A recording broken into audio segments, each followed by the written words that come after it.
नमस्कार। राजकीय कन्या महाविद्यालय सरवाड़ आपका हार्दिक स्वागत करता है। आज बीए प्रथम वर्ष के अनिवार्य हिंदी के प्रश्न पत्र हेतु संक्षेपण विषय पर मैं प्रकाश डालूंगा। संक्षेपण का यदि हम शाब्दिक अर्थ लें तो संक्षेप का अर्थ होता है छोटा करना, यानी किसी बड़ी बात को छोटी बात में लिखना। और यदि हम इसकी परिभाषा की बात करें तो हम कह सकते हैं कि किसी भी विस्तृत वर्णन को या कोई सविस्तार व्याख्या है उसको, किसी वक्तव्य को, किसी पत्र व्यवहार को या किसी लेख के तथ्यों को और निर्देशों को ऐसे रूप में संयोजित करना जिससे उसमें जो कुछ भी अप्रासंगिक है या असंबद्ध है या जिसकी पुनरावृत्ति हुई है या उसमें अनावश्यक बातें हैं, उन्हें छोड़ करके सभी अनिवार्य, उपयोगी और मूल तथ्यों का प्रवाहपूर्ण और संक्षिप्त संकलन करना।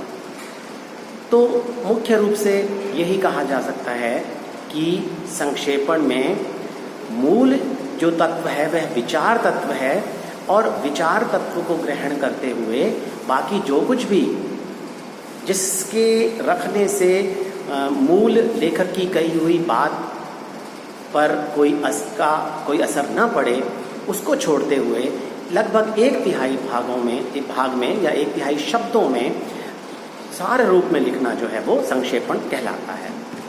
अब देखिए, जो परीक्षा में आएगा उसमें विद्यार्थियों को एक अनुच्छेद दे दिया जाएगा, जिस अनुच्छेद को आपने 1/3 भाग में छोटा करना है या संक्षिप्त करना है।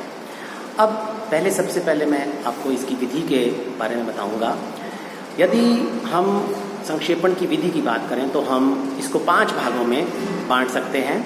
सबसे पहला इसका जो बिंदु रहेगा वह रहेगा पठन, दूसरा रेखांकन, तीसरा रेखांकित तथ्यों की रूपरेखा, चौथा लेखन और 5वां पुनरीक्षण। सबसे पहले जो इसका बिंदु है वो है पठन, यानी जो भी अनुच्छेद हमें दिया जाएगा उसे हमें बहुत अच्छी तरह से पढ़ना है। पढ़ने का अर्थ केवल यह नहीं है कि मात्र उसको हम फटाफट करके पढ़ लें, नहीं, पढ़ना इस प्रकार से है कि उसका भाव स्पष्टीकरण हमारे समक्ष हो जाए। यदि एक बार पढ़ने से भाव स्पष्ट हो जाता है तो ठीक है, अन्यथा 2 या तीसरी बार भी उसको पढ़ा जा सकता है। लेकिन यह प्रक्रिया इतनी तेज होनी चाहिए, फटाफट होनी चाहिए, जिससे कि एग्ज़ाम में परीक्षा भवन में बैठे समय हमारा जो समय है वो खराब ना जाए। दूसरी बात एक और इस पठन करते हुए ध्यान रखनी चाहिए कि इसका हमें शीर्षक चयन भी करना है। तो जब हमें भाव स्पष्ट हो जाएगा तो हमें शीर्षक चयन की ओर ध्यान देते हुए भी उसको पढ़ना है और अपने मन ही मन में हम उसके शीर्षक चयन को भी जो है वो दोहरा लें कि ये शीर्षक इसके उपयुक्त हो सकते हैं। दूसरी जो इसके अंदर बिंदु है दूसरा, उसे हम कहेंगे रेखांकन, यानी मूल विषय से संबंधित जो विचार हैं या तथ्य हैं उनको हम रेखांकित कर लें। रेखांकन करने की प्रक्रिया जो है ये पहले जब हम शुरू करते हैं तब ही हो पाती है।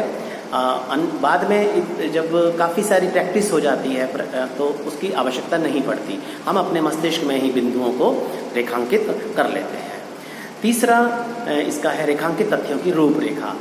अब हम एक रूपरेखा बनाएं, जो भी बिंदु हमने रेखांकन करते वक्त निकाले हैं, जो भी तथ्य निकाले हैं, उन्हें हम तारतम्यता देने हेतु उन तथ्यों की एक रूपरेखा जो है वो बना लें। जल्दी जल्दी ये काम होना चाहिए।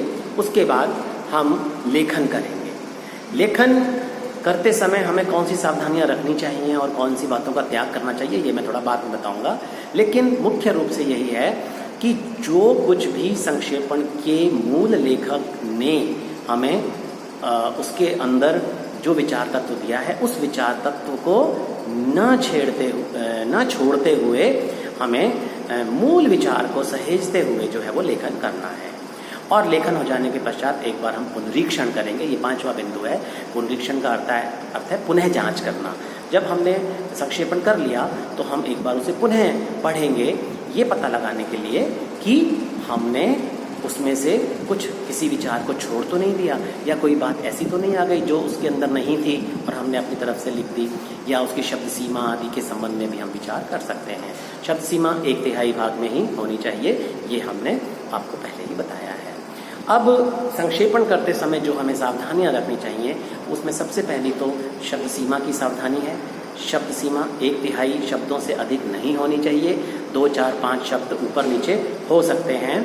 दूसरी बात कि जो संक्षेपण एक आदर्श संक्षेपण हम कह सकते हैं, वो ऐसा होना चाहिए कि ना तो हम उसमें कुछ जोड़ें अपनी तरफ से और ना ही मूल लेखक की कही हुई बात में से कुछ छोड़ें। अपनी ओर से कोई उदाहरण प्रस्तुत करने की आवश्यकता हमें नहीं है। या कई बार कुछ विद्यार्थी अपना मत उसके अंदर डाल देते हैं। अपना मत उसमें प्रस्तुत करने की आवश्यकता नहीं है, क्योंकि इससे शब्द बढ़ते ही हैं और हमें हर उस कार्य से बचना है जिससे कि शब्द सीमा न बढ़े।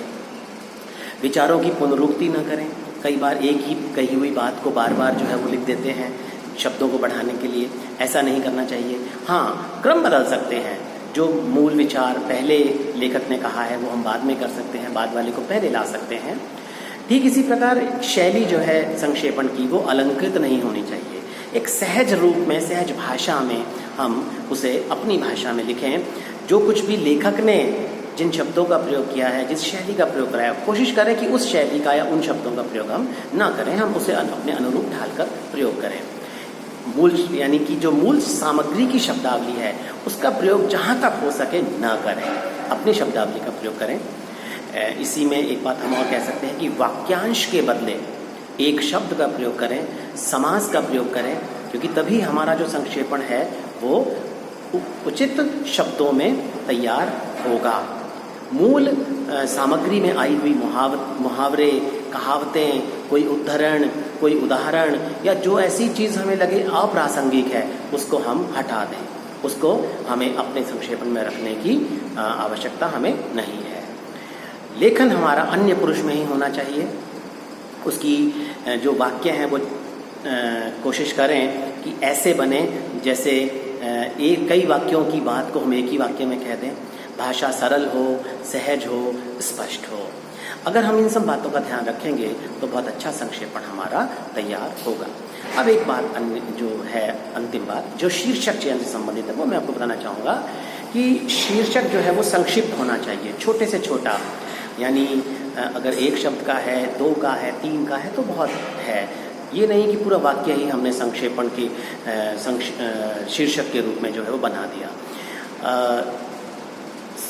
हमारा शीर्षक ऐसा होना चाहिए जिससे कि संक्षेपण की पूरी जो पूरा भाव है वो उस शीर्षक में स्पष्ट हो जाए, और साथ ही शीर्षक सरल भी होना चाहिए।